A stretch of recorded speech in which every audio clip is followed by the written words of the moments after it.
open this regular scheduled workshop of the school board. And of course, we'll go through the agenda item by item. And board members, if you have anything, stop me. And same thing, superintendent, I know you have staff here as well. And so we'll just go ahead and get started. Of course, item 1 is called to order.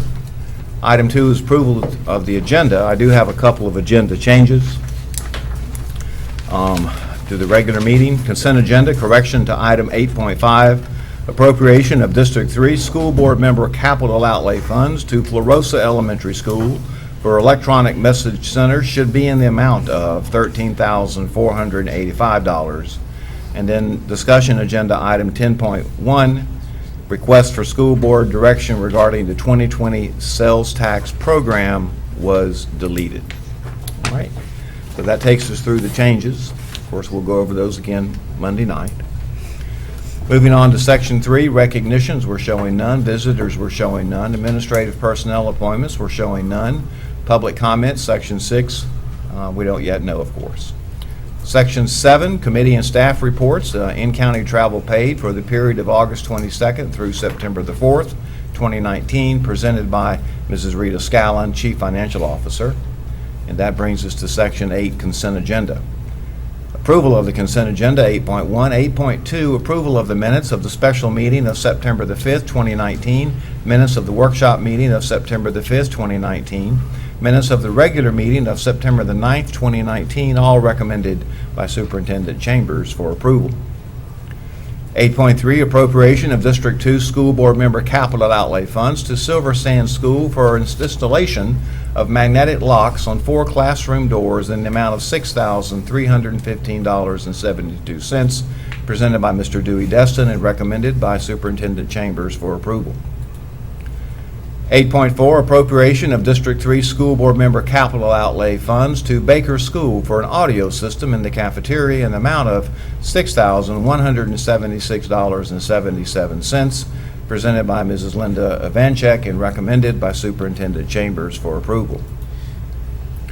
8.5, appropriation of District 3 School Board Member Capital Outlay Funds to Clarissa Elementary School for electronic message center in the amount of $13,485, presented by Mrs. Linda Ivanchek and recommended by Superintendent Chambers for approval. 8.6, appropriation of District 4 School Board Member Capital Outlay Funds to Southside Primary School for classroom rugs in the amount of $2,292.47, presented by Board Member Tim Bryant and recommended by Superintendent Chambers for approval. 8.7, request to advertise a public hearing for adoption of new School Board Policy 04-19 field trips, presented by Mrs. Sheila Lightborn, Assistant Superintendent Curriculum Instruction, and recommended by Superintendent Chambers for approval. Chairman, I've got a question for Ms. Lightborn. Yes, sir. Yes, sir. Superintendent? This is new since the whole thing is red line, so. Yes, there was not a full field trip policy in the past. Yeah, and the reason I bring this up is in my first year on this board, I ran afoul of an unstated policy about water-related field trips. I was reading page 2 about which addressed those water-related, and Dr. Kelly was also familiar. That was the cardboard boat race. That's right. Which the district decided that we should not be doing. And when I investigated, it was an insurance issue, and we were able to resolve that. My question is, and I read through the section on the related field trips, I don't want to get back in a position where we've made it so difficult, not only for a cardboard boat race, which I noticed they didn't have last year, but there are a number of other water-related field trips that we do throughout the district. I know that I think the 5th grade at Dest Elementary does a field trip where they go down to Joe's Bio and they do water quality testing and a number of other things. I think we've got a number of them that are related to Choctaw Basin Alliance. Mm-hmm. And I even know that at some time in the past, I don't know if we still do it, but we had students participating in a regatta of some sort. So my question is, this section, I want to be very confident that we're not throwing stumbling blocks into those kind of traditional activities that we've had. Correct. So it was originally written, I think that it was looked at many other districts, field trip policies were looked at and brought together into that. Then there were probably 4 separate meetings where it was adjusted multiple times. And then there was a meeting with a group of principals, elementary, middle, and high, and to make sure that everybody was comfortable and it fit everybody's needs. And this was the final product. So according to the group of principals, it was not going to inhibit what they did. It may be that they have to get a certified lifeguard to go with them on a particular water trip. That's a possibility. But other than that, I don't think that it would prohibit some of the activities that you're speaking There's a of. fine line between prohibited and making very, very difficult. I noticed some insurance standards that are put in here for levels of coverage. I also noticed a recapitulation of Coast Guard standards that are applied to vessel carrying fares. I would defer to Mr. McGinnis and Okay. So just really quickly, so of course, we did not necessarily have a comprehensive field trip policy, and that is something that we did want to address in terms of the water piece, and I get what you're saying, Mr. Desson. One of the things that we wanted to do was make it more possible for our schools to be able to take part in some of these activities, where in the past my understanding was that there could have been some insurance issues, but Mr. McGinnis with Ms. Lightbourne working with risk management to help us get a policy where we could do some of these things. So Mr. McGinnis, if you would kind of go through the process that you went through to help us get this policy. Sure, and one of the reasons that this even was possible is because, in fact, we did change insurance carriers, and now there are different type coverages available for some matters that were not before. The insurance requirements you see here, Mr. Desson, are intended to be applied to commercial settings. In other words, if you're going to go on a large, like say a dolphin cruise boat, or to a water park that's an established commercial property. Mr. Frakes did some advanced legwork and called a number of area venues that had been on previous field trip requests that were in that category, just to be sure these insurance numbers were not things that were going to be an issue at some of those locations, and he was able to confirm that most of them had this kind of coverage. That coverage would not be applicable to a cardboard boat race, because you're not going to a commercial venue or vendor when you go down to the public beach area for that. We do say that if you're going to have students in the water, then there is a requirement here for a Red Cross certified lifeguard. That can be a parent volunteer, that can be a school staff member that has that certification. And our coaches always have Yeah, that. coaches have that, so in checking into it, it did not appear that that was going to be a barrier to some of these activities. And the goal was not to make it a barrier. The goal was to, in fact, just set forth some reasonable standards so that if these things were done, the board could be confident that you had something in place that at least gave folks a set of rules to follow. There will be a separate document, which Mr. Frakes and I are finishing right now, that will be a water-related activities guideline to go with it. It will provide some additional direction for different kind of activities like that. We have a request to have a school that wants a fishing club, and this is being written in such a fashion that would be possible with some safety rules and requirements. We currently have schools that already have a couple of sailing clubs that have kind of been there for a number of years, but if you ever ask about them, nobody could really say when they started or what they were doing. So this will give them some guidance, not intended to get in their way, but intended just to be sure that at least we know those activities are being conducted safely and with what we think are some reasonable standards. So the goal was not at all to try to prohibit them. It was try to just ensure that we know what the safety standards are. Well, that gives me more comfort. I'll get with Mr. Frakes to understand exactly what the insurance costs we project may be. When we looked at the issue 6 or 7 years ago, to get an extra policy for, say, a cardboard boat race was not that expensive. And I think today, my understanding is, under the FISBIT coverages, it's already there. Well, that would be great. And that's one reason this became a lot more possible, because of that. Okay. So That answers my question. a couple of things come to my mind. So first of all, thank you for those questions, because that situation definitely was on my mind when I read the policy too. But another thing that was critical in the situation we had at Destin Middle was the timeline, that we were only informed, I think, Right. less than a month out, and our kids have been working on that initiative for some months, cross-curricular activity. So having this early, I think, is beneficial, and having the principals understand when it goes into effect is critical. The second thing I didn't think about until your comments just now, Mr. McGinnis, is that we do have a fishing club at Destin Middle, and every school has their various clubs, but we also have policy that governs club membership and club bylaws, which should be somewhere located. I believe at the time we had those located in an assistant principal's office, so we maybe should correlate the two or connect them in somehow. Okay. But I had another question when we get through with this one. And I will also, if I could add to this, for instance, one of the fishing clubs that's being considered would be affiliated with a national organization that sets standards and rules and things for the clubs that are going to participate under their auspices. So what will be, and part of the guidelines that we are working on, is that if in fact the school club is affiliated with an overarching, regulatory entity, that they will also follow those requirements. However, they'll follow the more stringent requirements. So if the board's requirement is for an extra safety element, they will have to follow that.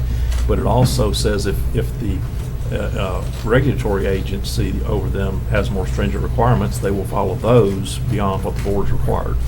Because there are some groups that have charters and things, and when clubs want to join under their umbrella, and they have to abide by those rules. Mr. Chambers, okay, I asked Mr. Frakes to come up, since I am the FISBIT representative, and he could probably answer your question right now, so that way it would be out in the public regarding the coverage. And all The that. change in coverage, yes, absolutely. And that was, a lot of that the policy was driven by the insurance language that was in place previously. Those policies dictated that there would be no coverage for even something as it were a swimming pool, something like that. And so that policy got much more stringent. And it's been a situation where the idea here is to alleviate those situations where there may be some inconsistencies in the way that the activities that are being undertaken. That policy language with regard to FISBIT, I involved the broker from Willis to help out with some research on that policy language, the coverage, and what exclusions, if any, might apply.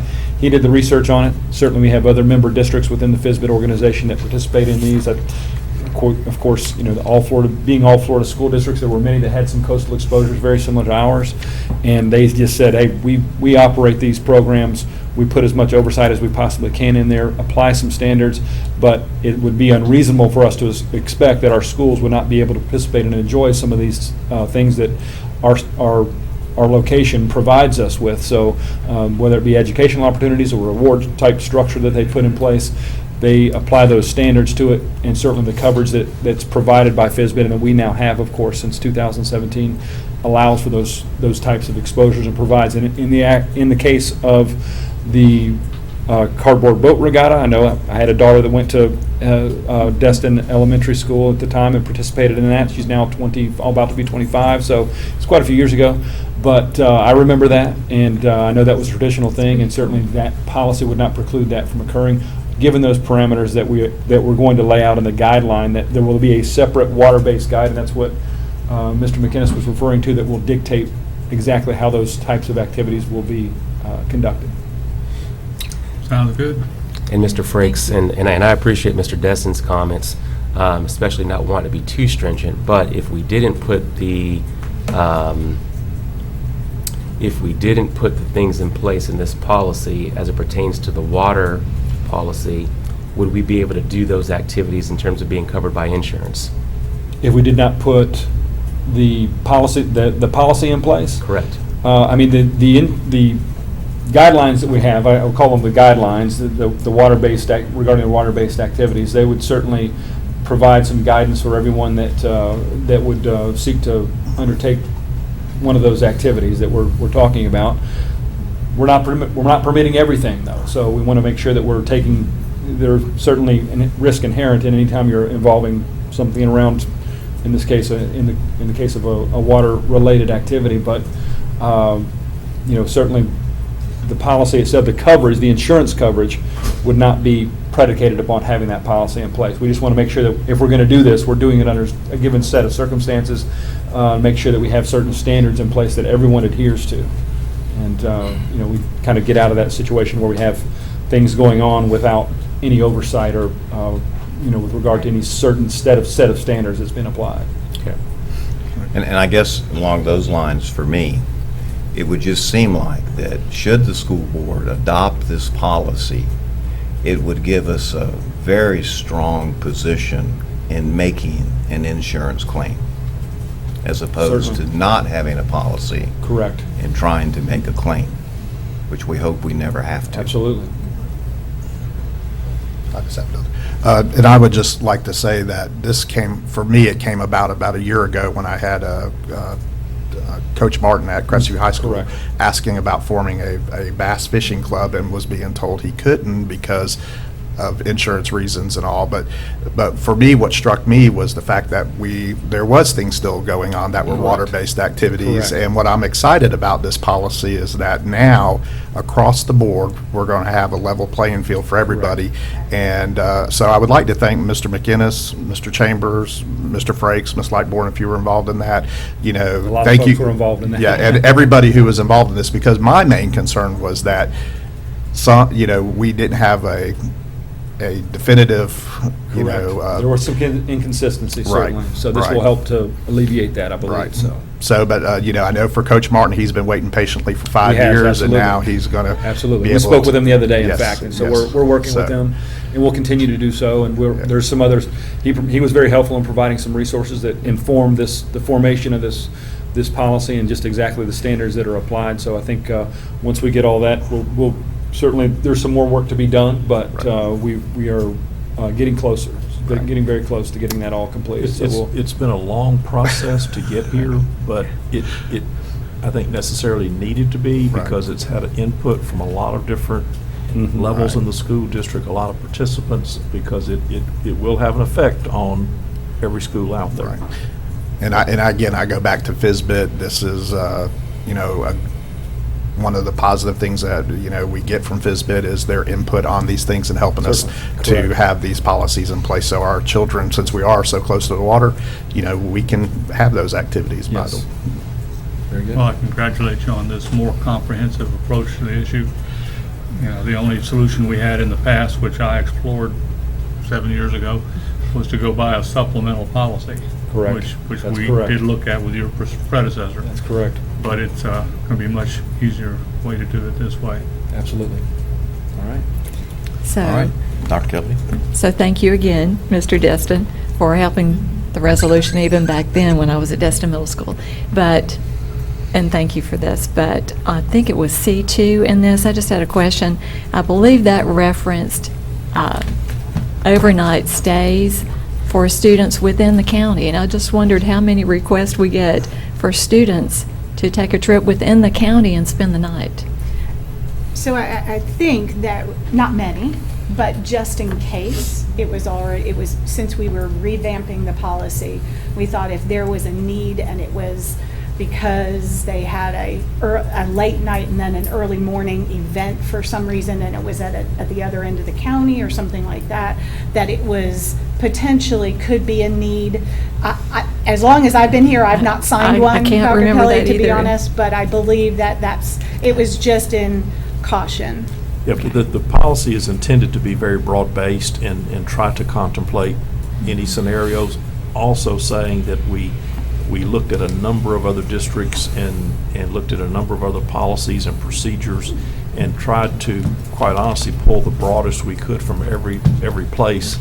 My experience over the years in this job has been that when I see other districts with things in place. Many times they've had an experience that's driven part of what they're doing, so I value that kind of input. So this is not probably an item that we will see Revoke. often, but now it's in the policy, so if it came up, we don't have to scamper around and try to figure out, so what do we do with that? So that was the reason for things like that.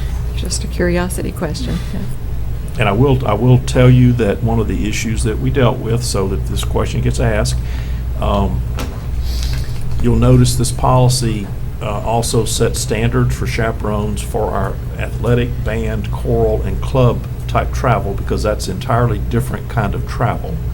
And we worked carefully through that to be sure that within the current structure of how many coaches we have available to these various teams, what we did not want to do was to harm smaller teams and their travel.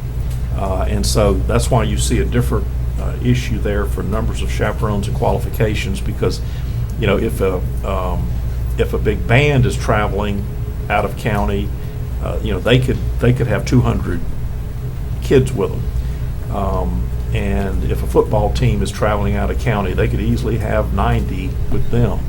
But you've also got tennis teams and golf teams, and sometimes they might have 18 or just 21, and we had a number originally that at 21 it triggered a whole nother set of chaperones, and we know that there might be just a coach and a volunteer, or a coach and parent. So rest assured that was fleshed out as well in this policy, so that we were not affecting that kind of work that's going on.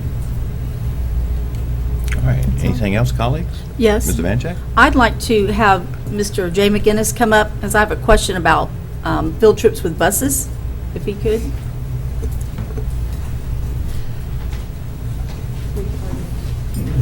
Hello. Good morning. How are you? Good. What I want to ask you about is the time frame of getting a bus. As you know, I'm not that far from the classroom, and I remember a frustration that we could only get a bus between 9 o'clock and be back by 1 o'clock. And I know that with our shortage of bus drivers, that's a thing, and I'm looking on here. So first of all, is that still a prevailing situation? Pretty much, it's usually 9 to 1:30 is what we try to keep it to when we're doing things that do not have a time frame attached to them. Like a ball game may start at 3 o'clock. Well, we Right. may have to work around that to get them there or whatever. But trips to the zoo, trips to things of that nature, you know, we try to ask them to stay in that 9 to 1:30 range between our routes, so that they're back when those buses have to be at the high schools in the afternoon. But the drivers do field trips based on volunteer situation, correct? Yeah, they're based on a volunteer. Not all of them do field trips. Right. So they sign up if they want to be on our field trip rotation list. Okay. And then the other part on here has to do with other employees driving the bus. Mhm. So if a teacher has, and I know that we've talked about other employees getting the credentials.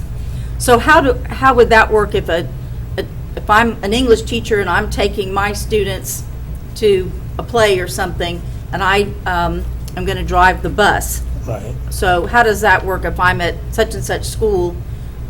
You could attend one of our training classes. Right. And we would provide you with the training to get your CBL license. And then once you've gone through those steps to get your license, you could drive your class if it's affiliated with what you're doing at the school and you work at the school. Okay. Just like a coach can for their team or things of that nature. That's usually what we do the most of. But if you work at that school and you're affiliated with the trip and have a proper license, then you can drive it, Okay. drive the bus. Have you started seeing that happen? Yes, we have several coaches that have their license, and we have a few instructors that have their license. And the teachers have been informed that they could do that, right? Yes. Yeah. Okay. I send stuff out to the principals annually, usually 2 or 3 times a year. I meet with the coaches once a year at an annual coaches meeting, and I inform the athletic directors so they can let their staff know. So yes, we advertise that quite a bit, that we will offer that training for them because it helps them out as well as us. So. Great. Thank you so much. All Appreciate right. it. Thank you, Jay. All right, so unless there's any more about the policy, and of course, colleagues, we know this, and we want to make sure the public knows this, that all we're being asked to approve is a request to advertise. We're not being asked to approve the policy, okay, to allow the public to have input. All right, so moving down now to 8.8, request to advertise a public hearing for the adoption of revised school board policy 04-28, emergency operations, school safety and security, presented by Mr. Danny Dean, specialist, safe schools, and recommended by the superintendent for approval.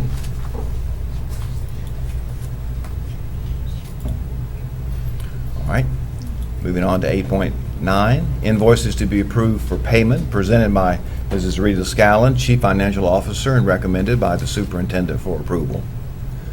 8.10, school donations, presented by Mrs. Rita Scallon, Chief Financial Officer, and recommended by the superintendent for approval. Dr. White, if I Yes, could sir. comment. Again, as always, thank you to our community business sponsors, our individual sponsors who are always contributing to our schools. So we always appreciate that. So thank you. Thank you, Mr. Bryant. 8.11, payroll warrant register and accounts payable warrant register for August 2019 totaling $19,107,848.67, and bank transfers for August 2019 totaling $5,080,000, presented by Mrs. Rita Scallon, Chief Financial Officer, and recommended by the superintendent for approval.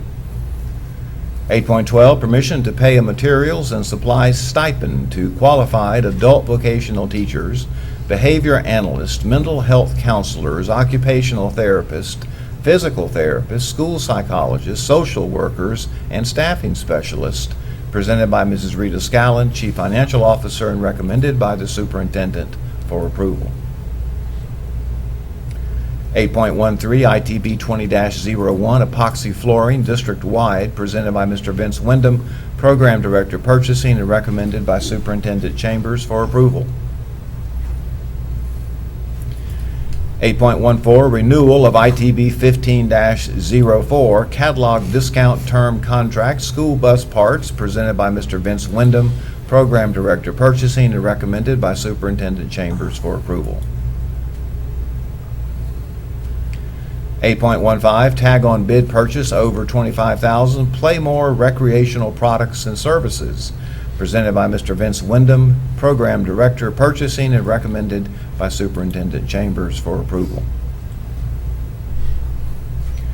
8.16, tag on bid purchase over $25,000, Omnitech Proteus K4 Tank Controller System Syntec Systems Incorporated, presented by Mr. Vince Wyndham, Program Director Purchasing, and recommended by Superintendent Chambers for approval. 8.17, renewal of exempted purchase over $25,000, Blackboard Incorporated, presented by Mr. Vince Wyndham, Program Director Purchasing, and recommended by Superintendent Chambers for approval. 8.18, service agreement number 20-63, Northwest Florida State College AmeriCorps, presented by Mr. Vince Wyndham, Program Director Purchasing, and recommended by Superintendent Chambers for approval. 8.19, service agreement number 20-64, Tim Van Dam, presented by Mr. Vince Wyndham, Program Director Purchasing, and again recommended by Superintendent Chambers for approval. 8.20, Okaloosa Technical College, OTC, requests to implement differential out-of-state fee in the amount of $1, presented by Mr. Jeff Palmer, Director of Curriculum Instruction, and recommended by Superintendent Chambers for approval.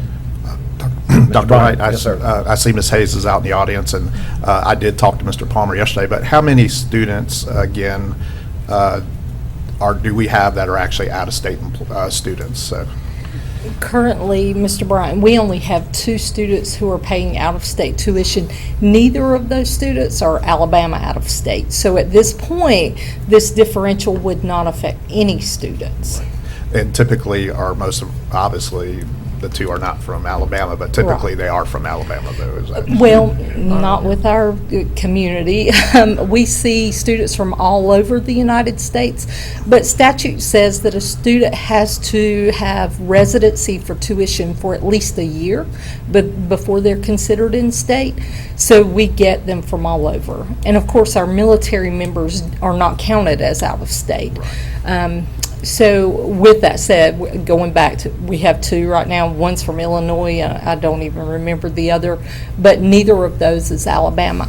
I was contacted actually 2 weeks ago about offering this differential from DOE, and I had no clue we could do this. And looking at the number of students that come to Florida for education, we just thought it was a good thing to offer them $3.44 from a basic fee versus $9.32. So that's why, and this was an actual suggestion, that some of the other bordering counties had done $1 over the basic fee for in-state tuition, and that's why we went with the $1. So what does that mean, Ms. Hayes? How much will a student, the one I think you said from Virginia, how much do they have to pay to attend your school? So the basic fee for them is $9.32 per clock hour. Per hour? Yes, sir. And then 46 cents we add for a technology fee, 46 cents for capital improvement, and 46 cents for financial aid, which is a total of $11.16 per clock hour. Our largest program is 1,800 hours overall. So, I'll let you do the math on that one, Dr. White. Okay, so to participate then in your program, a student would write a check. Is that correct? They could, or they could use financial aid. We have so many scholarships available that very few of our students have to pay out of pocket 100%. For those out-of-state students you're talking about? Out of state, in-state, any of our students. And so when they pay that fee, does that go to your school or does it go to the school district? The tuition goes to the district, and then we draw down a portion of that. And Ms. Gallen can correct me if I'm incorrect on this one, but I think the district gets 10% of that tuition. Okay. And so roughly, do we have any projection of how many students we think that might be paying us a fee to attend our programs? Right now, and this was the end of August, we had 467 adult students, which was a 12% increase over the same time last year. So 467 students, not all of them are full-time. We do have a lot of three-quarter-time students. We have about a third of our population who are veteran students who are receiving VA benefits. Last year, we collected over $200,000 from the VA in tuition. Okay. And I guess there's really no way you guys ever really know how many out-of-state students might be in attendance. No, sir, we don't. So whenever that happens, you just determine where they live, and I guess they receive a bill or an invoice? Is that They how? do. They are given that originally when they enroll. We also direct them to every available financial support that we can to try to keep that cost down for our students. And, when we're looking at trying to build a workforce for our community, we want to do everything we can to support them. And I appreciate the discussion about the $1. Yes, Because sir. I think I understood you to say that some districts charge more. There are some districts that charge more. There, of course, are some districts that are not bordering, so everybody who's out of state is out of state and have to pay. But because we do have a bordering state, we get to choose our differential. Okay. All right, very good. Mr. Destin? I'm still unclear, 1,800 hours at $1, does that mean that it would be $1,800 more? Yes, sir. Do we have too many students at OTC? I mean, that's a pretty substantial increase. No, sir. It's Okay. actually a decrease. It's Okay, so we're decreasing it. encouraging. Right. Yes, Oh, sir. much better, Yeah. okay. It's about a $6 decrease Oh, per great clock idea hour. then, we want more. we want Yes, more sir. people. Okay, I was a little confused I thought differential meant a credit, but I wasn't sure. No, it's actually going from $9.32 to $3.44. Oh, well, that's a big discount, isn't it? Yes, sir. Okay, thanks. Well, Okay. the follow-up question to that then is, are we losing money? Yeah, and it's a balance. Yeah. More students versus, So this is an FTE question. It may Okay. not be in your arena. Do Okay. we still receive FTE funding for these out-of-state students? Okay, our funding is, it's loosely based on FTE. The state calculates that. It's through workforce. Yes, we get, it Okay. is per student. However, there are so many other factors that are involved in that. It looks nothing like the K-12 Understand. funding for Right. FTE. But we Am I do right, Ms. receive- Scallon? So we do Okay. receive, whatever we choose to call it, state funding for these out-of-state students. And in addition, we receive a fee from these Yes, sir. students. Actually, Dr. White, the state looks at the number of students we have enrolled, and they calculate out how much tuition we should be receiving. They take that out of what they would have given us in workforce dollars. So if they see that we have out-of-state resident, That's why you got a call. out-of-state students, Yeah. exactly. If they see we have out-of-state students and we're not collecting enough in tuition, we could get in trouble for Yeah. that too. That's why you got the call. Yes, sir. Okay. And I believe Mr. Palmer told me the last session, we didn't even have any out-of-state. No, sir, we Right, did so- not. And as a parent who has a child that goes to a college out-of-state, that pays in-state tuition. Right. I see this as the benefit of, it's a win-win for everybody, so. And It plus, we're is. training that person for a job that they could possibly stay in Okaloosa County and become. And that is our goal, to build our local workforce, and that is why the state has that out-of-state tuition, because they are putting the money forward to build the workforce of Florida. Therefore, we have to charge if we're not real sure they're going to stay here. Okay, any other questions? Well, we anticipated questions about this at the agenda meeting. All right, thank you. All right, thank you. Okay, so 8.21, attendance waiver list presented by Mr. Steve Horton, Assistant Superintendent MIS, and recommended by Superintendent Chambers for approval. 8.22, student affiliation renewal amendment between North Okaloosa Medical Center and the Okaloosa County School District for the Allied Health Program at Crestview High School, presented by Mrs. April Branscombe, Program Director of Career and Technical Education, and recommended by Superintendent Chambers for approval.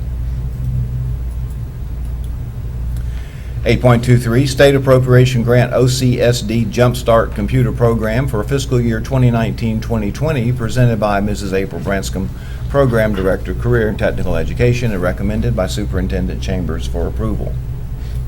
And Dr. White, with your permission? Yes, sir. I'd like to have April come forward. and Welcome, just- Ms. Branscombe. And this is a grant that stems back from last year, which we're excited to receive in our work with the legislature, specifically Mr. Ponder and Senator Gaynor. So I just want April to kind of give a little bit of a description of what we're doing. That's exciting. Yeah, we're really thankful for this grant. We did ask for about almost $400,000 originally, but we were blessed with $100,000, so we're really happy about that. So the plan is to take the $100,000 and to buy iPads, cards, iPad covers, of course, cases, and then keyboards for the students. We're going to, in kind, train the teachers to code and teach the kids how to code using the apps on the iPad. And we've got 6 schools. We're still in the process of confirming the schools, because when we first started this was last January, and now some of the things have changed and teachers have moved around, and some of the schools had teachers that they had planned to teach it that can no longer teach it. So we're still working with that, but right now we've got Blue Water Edge, Riverside, Northwood, and Plu. So we're still working on a couple of the other schools, but so we're really excited about getting this into the 4th grade, and then we're getting ready to submit another legislative funding grant to to extend this from 4th grade to 5th grade. So they'll move from 4th grade to 5th grade and then go into our middle school STEM programs and into the coding classes as well. Because this year we started coding fundamentals, fundamentals of web programming, and then of course foundations of web design. So they have that track as well as the STEM track, which is the robotics track. Good stuff. Very exciting. Yeah, If that doesn't excite you, I don't know what will. And I would just like to say, I figured you would be called up on this one. That's why I didn't comment on the previous item. But, you know, again, the program, the Allied Health Program at Crestview High School, that's Yes. another plus for those students up there. And then again, this grant is huge for our elementary kids. So, you know, so thank you for helping get these. Well, if I could just do a kudo, since you mentioned the Allied Health Program. I was up there at Crestview yesterday talking to Dr. McKenzie, who is the instructor for that program. And so last year we started the EMT dual enrollment program where we have kids from Crestview High School who do the EMT program. And Dr. McKenzie was telling me that Northwest Florida State College was very complimentary of the program because students in her program who go into the EMT program, when they're taking the National Registry test to get their EMT license, they are passing at 80%. So they are looking what she's doing. They want to mirror that because she has got such great success with her program. So that's a big deal for Okaloosa County. So we're really excited about, you know, all the success in her program, and would love to get you guys up there and see what we're doing. We have done some modifications. Well, and we're you're excited right, about Dr. it. McKenzie is a blessing to our school Yes, she district. is. So, and, you know, if we could have 100 of hers throughout the school. We're getting there. Yeah. We have a lot of really good CTE It would teachers. be great, yeah. Yeah.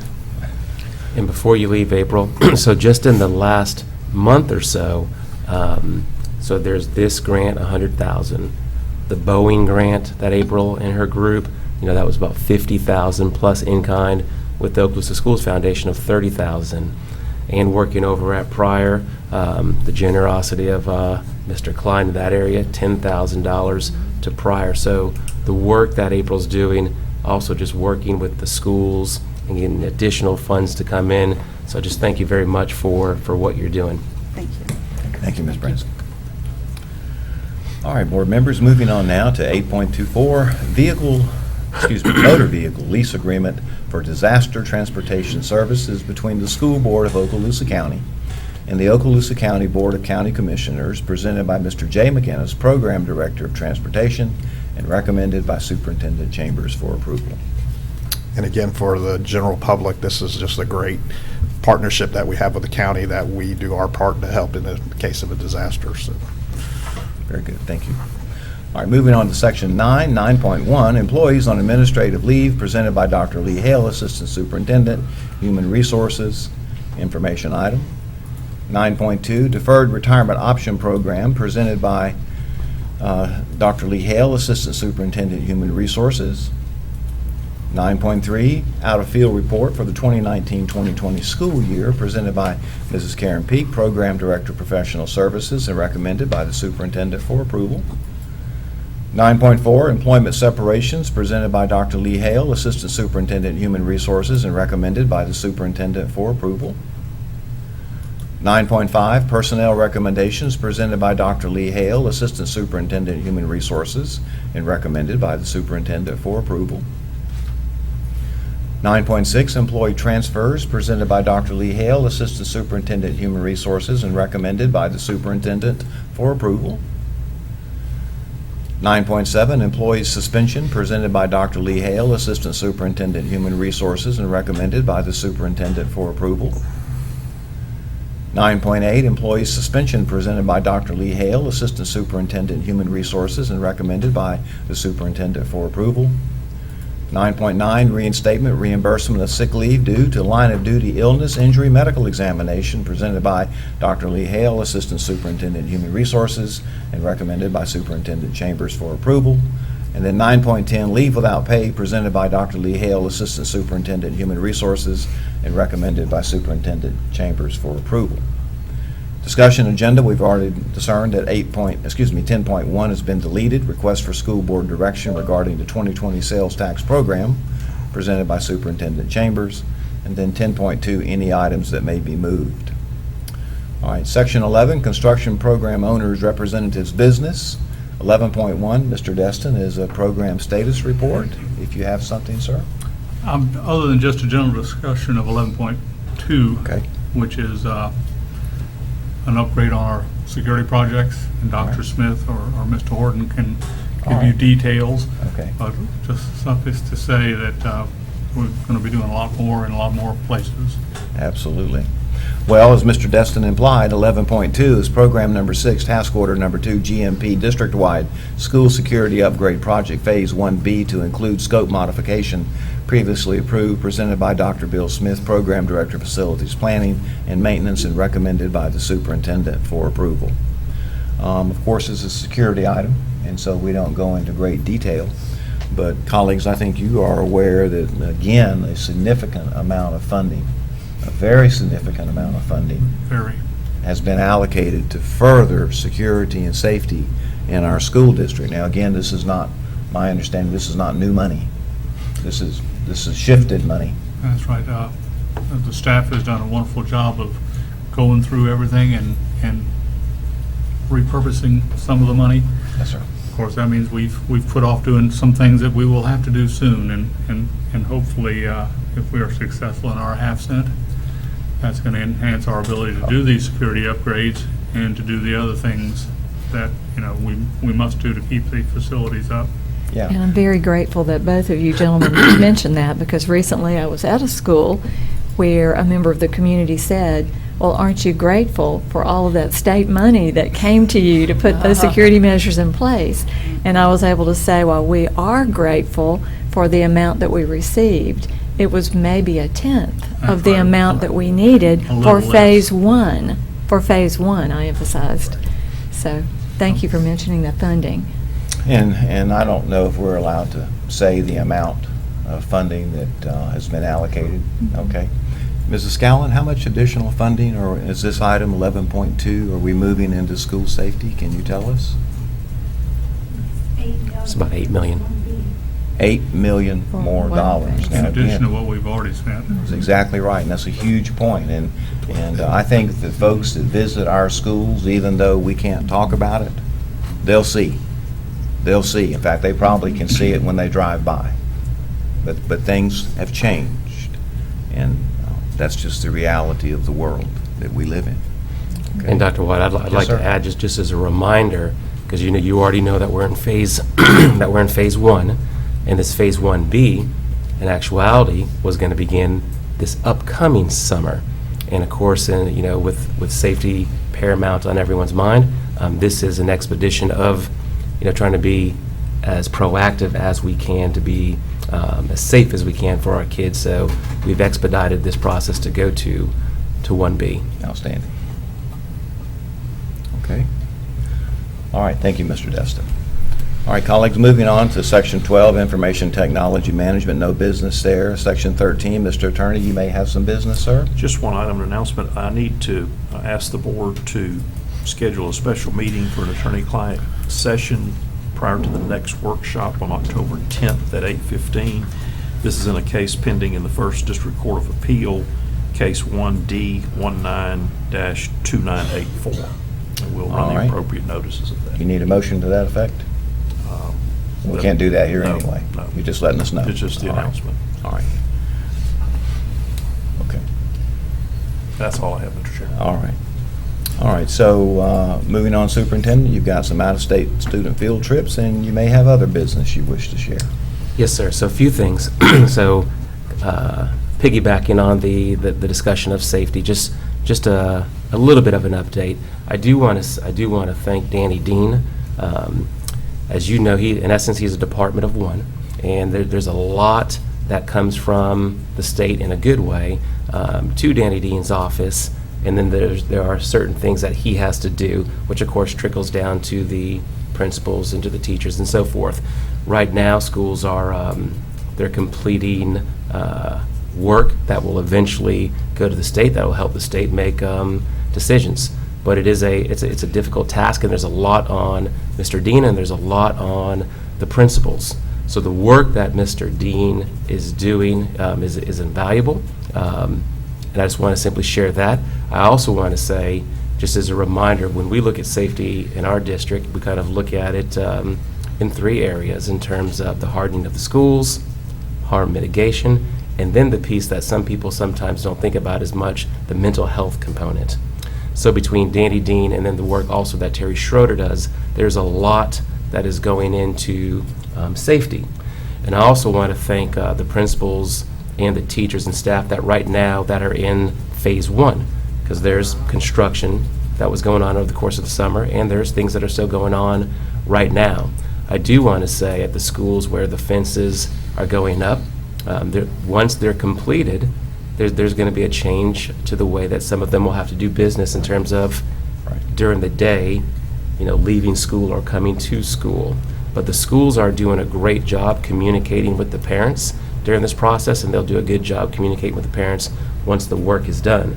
And then, of course, once we start phase 1B, Mr. Horton and Mr. Dean are already in contact with those schools and making certain that we have good communication with the families. So that's a quick safety update. We have an ESE visit that will be coming up here soon, and I believe that will be September 30th and October 1st. So we're actually excited about this visit. I think the state of Florida will see the recommendations that they made. I think that they're going to see that we've done a good job with those recommendations. I'm very hopeful that at either the next board meeting, October 14th board meeting, or the one thereafter, we will then have a report of how that visit went. Just want to give you a heads up on that. Another piece I do want to say, which I haven't really spoke about, Ms. Lightbourne up here, the SPP process. So those of you who are part of the school, the SPP, for those in the public, it's in essence, it's the document that drives the instruction at schools, and it's a document that the teachers are a part of. And this actually started back in the second semester last year, and it's now coming to a culmination. So there's a lot of hard work that goes in from our teachers to our administrators all the way to the curriculum department, and now Mrs. Lightbourne and her staff there, they have the blessing of going through each and every SPP and giving comment and feedback on it. And then here soon, these SPPs will then come to you. But I appreciate the fact that Ms. Lightbourne, not only do they go through the SPPs, that they meet with the principals, sit down, and go through these, and the principal's doing a good job of even going back again and making additional adjustments, all in the interest of what's best for kids. So I just want to thank you for that work. And then lastly, I do want to say we're looking at an apprenticeship program. We're in the early stages of an apprenticeship program under the direction of Ms. Branscombe. So we're investigating how we can become even stronger in those type of programs. The governor, that's one of the initiatives of the governor, and there's actually money at the state level to do apprenticeship programs. So we will be investigating that and how we can take our apprenticeship program to an even higher level. So that's just a quick update. All right. Very good, Superintendent. All right, colleagues, so that brings us to board members' announcements. And Mrs. Van Check, how about if we start on this end? Okay, thank you. Well, first of all, I have a couple things. First of all, this week, the school celebrated Constitution Day back on the 17th, and I want to thank the Rotary Clubs especially for getting out to our students. They gave them dictionaries, they gave them copies of the Constitution, a lot of things going on great in the classroom.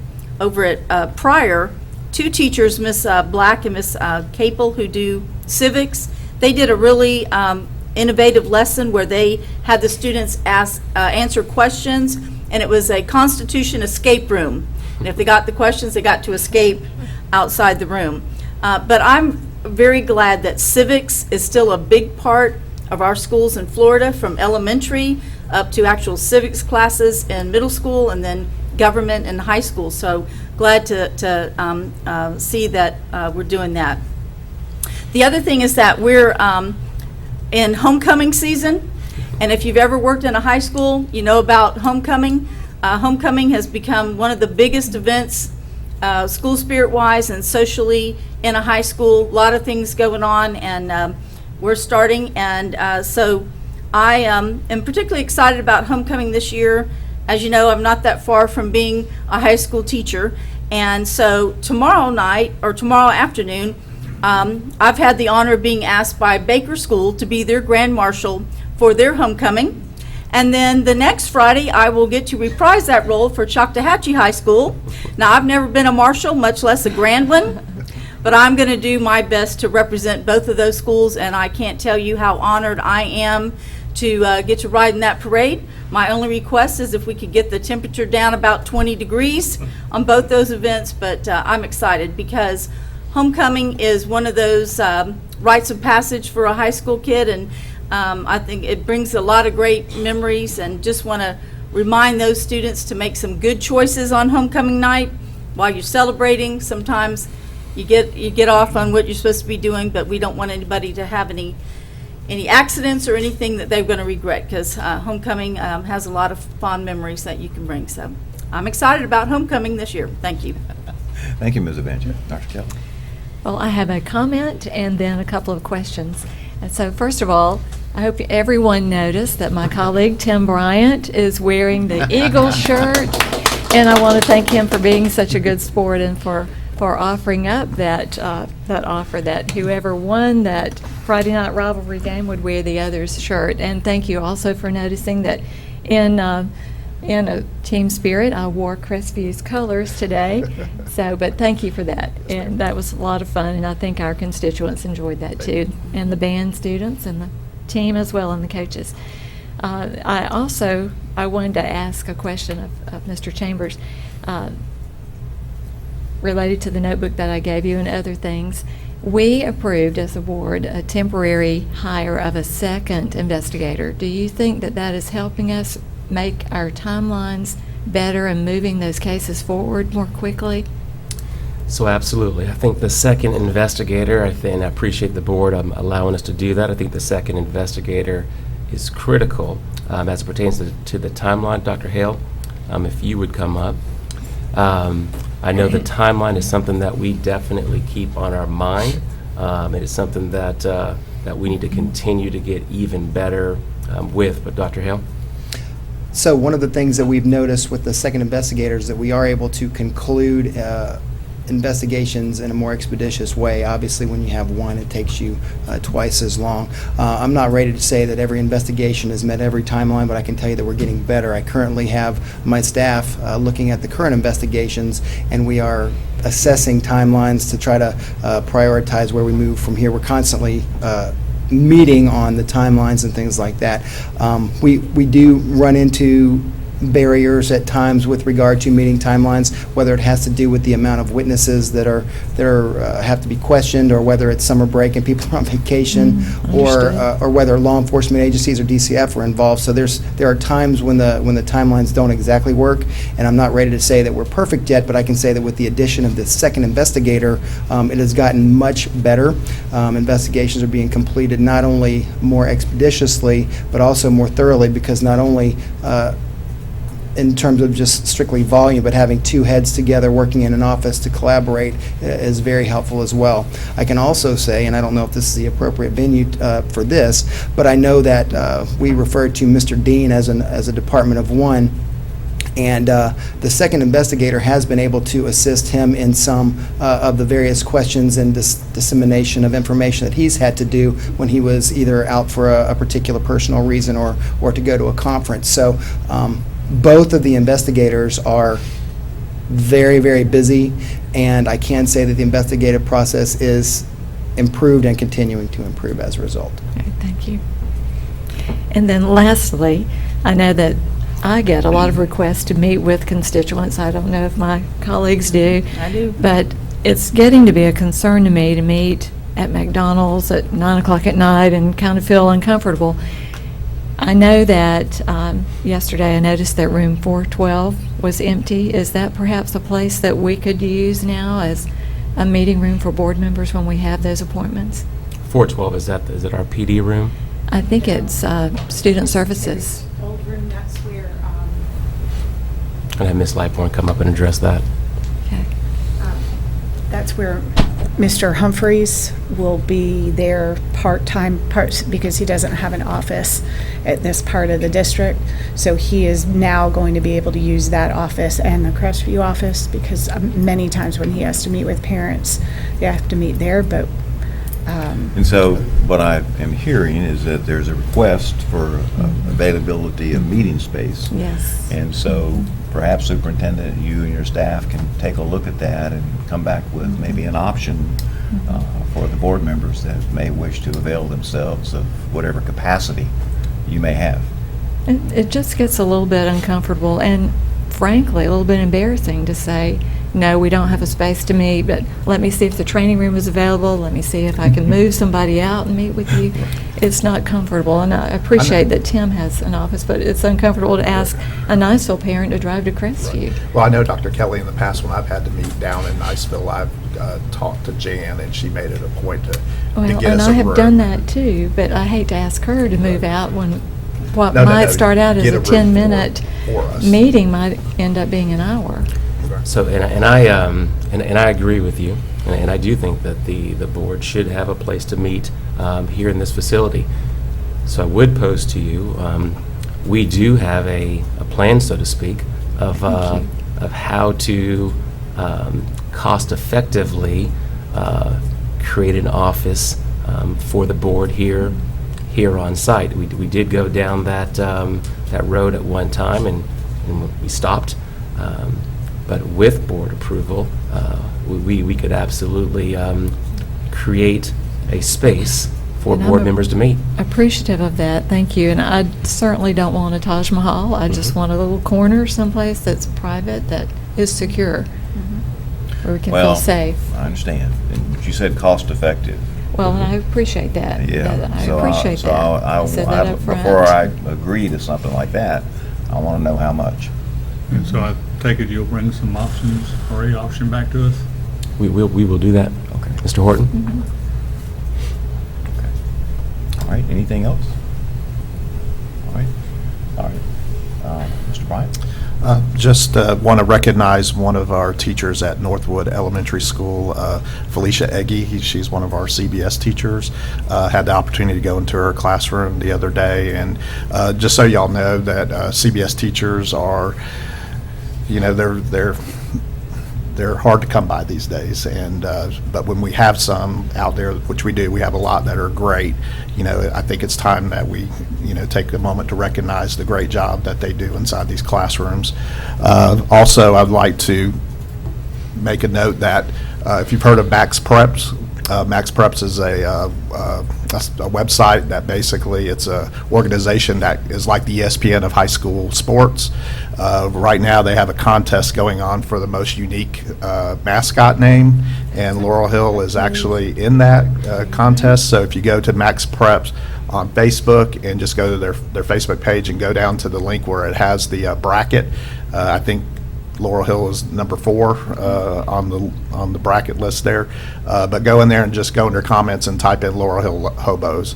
I do have to say that my dad went to Cairo High School, the syrup makers. He was a graduate of '63. They're also in there, but I had to tell my dad I voted for the Hobos. So, but I don't know what the reward is for that, if they just get bragging rights, but just if you have an opportunity to go in and just vote for Laurel Hill Hobos. And also, I know you just gave credit to Ms. Lightbourne. I was actually going to give credit to Ms. Lightbourne also, because over the last couple of weeks, 3 weeks, I think I've had 2 parent requests that I've asked Ms. Lightbourne to take care of, and she has reported back to me that, you know, she was able to take care of those situations. But I know when we do direct staff to talk to parents, we are putting our full faith that they're going to make sure that those situations are resolved, and I appreciate Ms. Lightbourne, you know, doing what she has to do to take care of these concerns. So thank you, Ms. Lightbourne. All right, very good. Thank you, Mr. Bryant. Mr. Destin? I'm just going to piggyback on a comment that the superintendent had about the mental health component of our security. All right. Okay. It's a very important component. Large percentage, I think 80 or 90% of the attacks that occur on schools come from within. So I noticed that we have a stipend up in the upper part of our consent agenda, which is going to help. but we need to make it a policy that we strengthen that component of our security, because if we can head those problems off before they turn into disasters, then that's a better solution than spending millions and millions on fortifying our schools. So, I would encourage the superintendent to bring back ideas for us so that we can strengthen the mental health component of our district's security plans. Very good, very good. And with your permission, can do a quick update, Ms. Lightbourne, come up and help me. But in terms of mental health training, every employee, school-based employee in the district will receive mental health training. As you can imagine, that's a difficult task due to the ratio of trainer to the number that can actually be in the training. So that's going to take some time. But the mental health training, every school-based employee will receive that, and I'll just start you off there, and if you could share the other pieces of what we're doing with mental health. So, we do get a certain amount of money for mental health counselors in the safety money, and so, of course, those mental health counselors were hired. We've additionally added mental health counselors in our, I believe, our Title IV grant, so that was in addition to the safety money. Also, our mental health counselors and our social workers, now with Heather Willis-Doxey in place, are collaborating and working together. So our social workers service our ESE students, our mental health counselors service our gen ed students, and of course in an emergency they can do either. The next component that Before Heather... you go there, go Okay. back to the social worker and the change that's now being made in terms of them going into the classroom as well.